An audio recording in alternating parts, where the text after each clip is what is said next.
Hi, it's Wilhelmina, and I'm back with another story from my Stories from Southeast Iowa. This one's called Country Jam.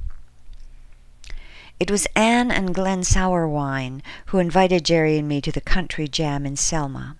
Jam, as in jamboree.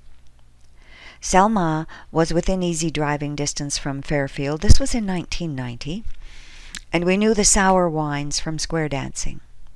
The Jam was held on the third Sunday of every month from 10 a.m. to 4:30 p.m.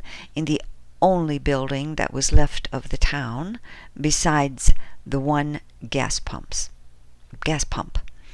The church had burned down, Anne told us, not long after the school was condemned. Selma was situated on the Des Moines River and had its heyday when grain was shipped out of there by river barges. People still lived there, but they drove to nearby towns for groceries and to go to church.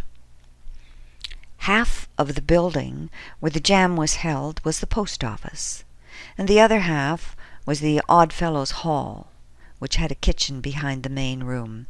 The building was small, white clapboard, one story with a false front. There was a wooden sidewalk in front of it, and a railing in front of the sidewalk that was once a hitching rail. At either end of the rail was a black wrought iron hitching post, topped with a small horse's head. The post office was just big enough for half a dozen people to stand inside at once. The Oddfellows Hall was a single room, large enough to hold 20 chairs, 4 rows of 5 chairs each, fold-up, grey metal chairs. That's where we went. The chairs had their backs to the entry doors. In front of the chairs, to the left of the room, was the so-called stage.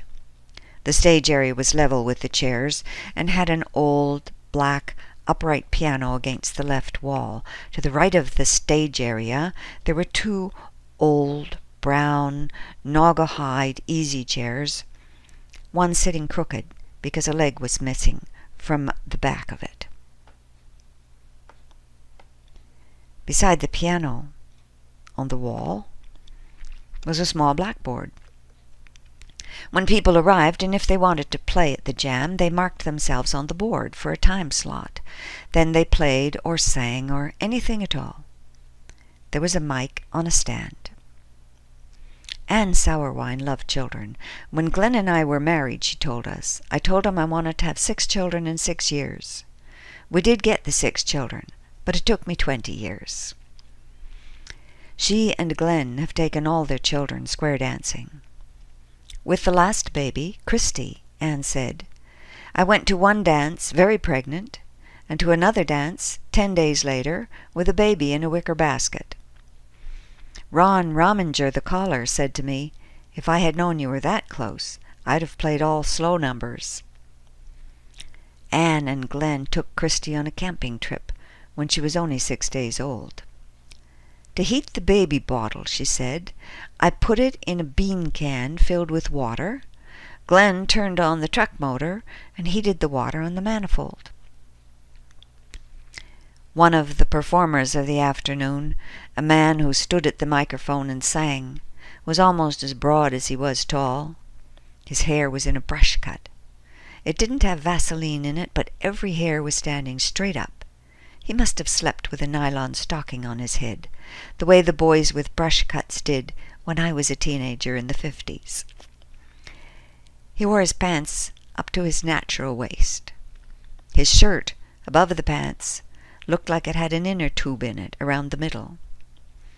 He sang an old hymn, Will the circle be unbroken, by and by, Lord, by and by. And the old folks sitting in the 4 rows of grey metal folding chairs joined in and sang along with him, softly. Oh, will the circle be unbroken, in the sky, Lord, in the sky. Here's what the room looked like. The walls were green. Above the door to the kitchen in the back room, the door was beside the piano, was a postcard-size picture of the Last Supper, framed and hanging crooked on a string.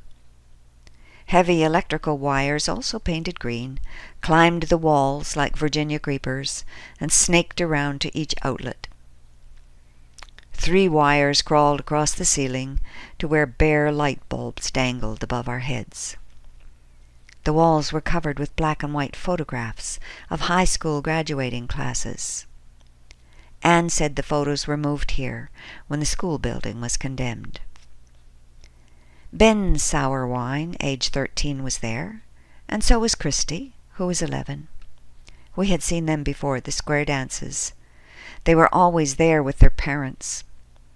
Part of the time they stayed outside with the other children, and part of the time they danced.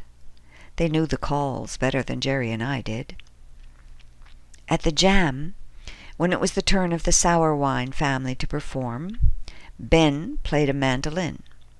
Anne played a big bass fiddle. Glenn played the guitar. And Christy sang a mournful love song about the ashes of love that had all burned out. One old guy with thin hair, bent knees, and a sagging belly played a guitar, and he sang, "Well, I don't smoke and I don't chew, and I don't go out with the girls that do. Boogie woogie, boogie woogie baby." Some of the players had come over from Peoria, Illinois, and some came up from Mendon, Missouri, where the catfish farms are. Some had left home at 6:30 in the morning to get here.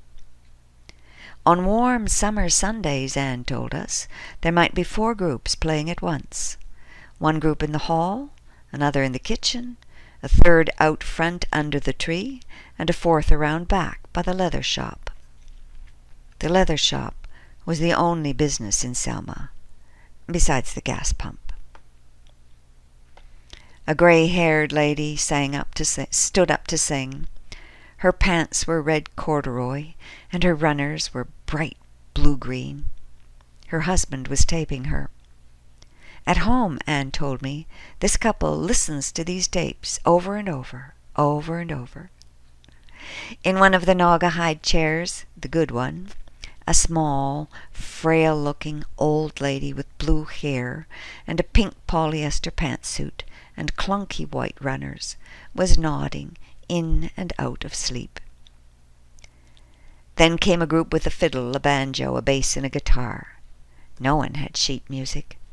Scree-scraw, scraw-scree, fiddle-dee-dee, twang, twang, plunky. Occasionally, boom-bam. These were the sounds of our Iowa country jam. I'll stop there. 8 minutes. That was really great. We only ever went once. Bye now. I'll be back.